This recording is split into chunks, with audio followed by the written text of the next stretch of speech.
kan dia imam besar, kita nggak marah.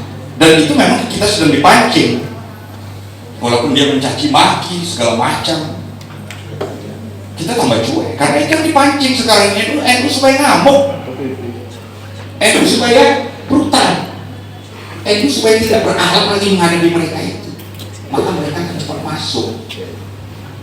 Nah, alhamdulillah artinya apa yang terjadi itu dikaji dari ulama-ulama kita, termasuk ulama Lirboyo juga sudah memberikan kajian fikih terhadap persoalan Habib Rizik.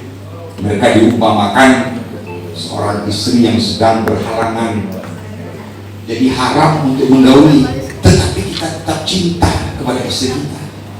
Ini kajian dari fikihnya Lirboyo. Ada juga yang mengatakan kalau imam sudah batal seharusnya dia harus mundur, tetapi imamnya terus saja. Tapi kalau makmumnya sudah tahu imam sudah batal, ya makmum yang harus mundur supaya kita tidak sholat kita bisa diterima. Itu kajian-kajian fikih banyak terhadap soal itu. Tetapi kajian-kajian kita ini mandek, tidak sampai, sementara mereka begitu buat konten satu berita saja sudah sampai ke seluruh pelosok. Kayak kita kan nggak ada yang namanya pakai habis setiap saat.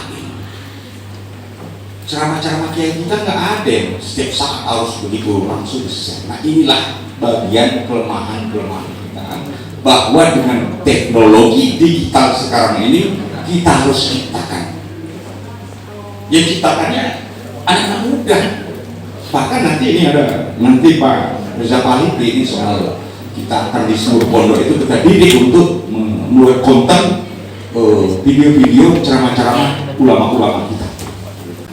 Waktu itu ada Yahudi, Majusi, Nasrani, bahkan mengatur seluruh antar bani-bani pada saat itu.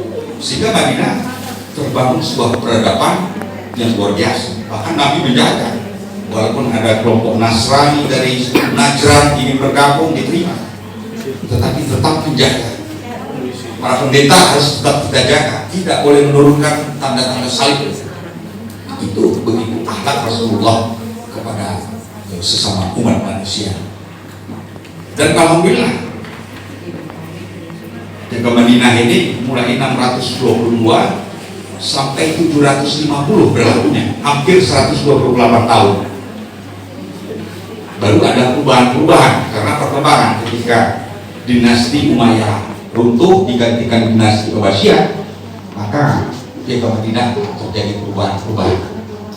Ya karena sering ada pertanyaan, apakah Pancasila bisa dirubah? Bisa saja, sepanjang tidak relevan lagi. Karena ini bukan apa namanya Al-Quran, bukan hadis. Bisa saja dirubah sepanjang ini tidak relevan. Tetapi sekarang ini masih relevan. Baru umurnya 75 tahun. Jaga Madinah hampir 128 tahun. Relevannya mungkin sudah 120 tahun baru dikatakan tidak relevan karena perkembangan peradaban. Nah, begitu juga Pancasila. Tetapi kandungan Pancasila ini, makanya NU mengatakan dari sisi fikih sudah tidak bertentangan lagi karena kandungan itu ada di dalam Al-Quran dan hadis. Nah, oleh karena itu Bapak Ibu sekalian, kalau kita lihat fenomena ini, ada yang mencoba-coba ingin mengutak-atik ideologi lagi. Ini hanya bagian kecil untuk menguji keberadaan Nahdlatul Ulama sekarang. Masih kuat nggak NU? Alhamdulillah, ternyata kita tidak terpancing.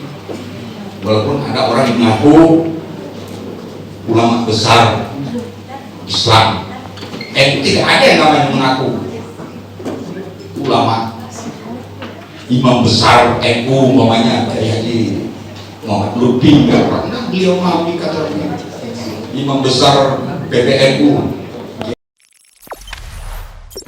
Jangan lupa subscribe, share, komen, dan like ya.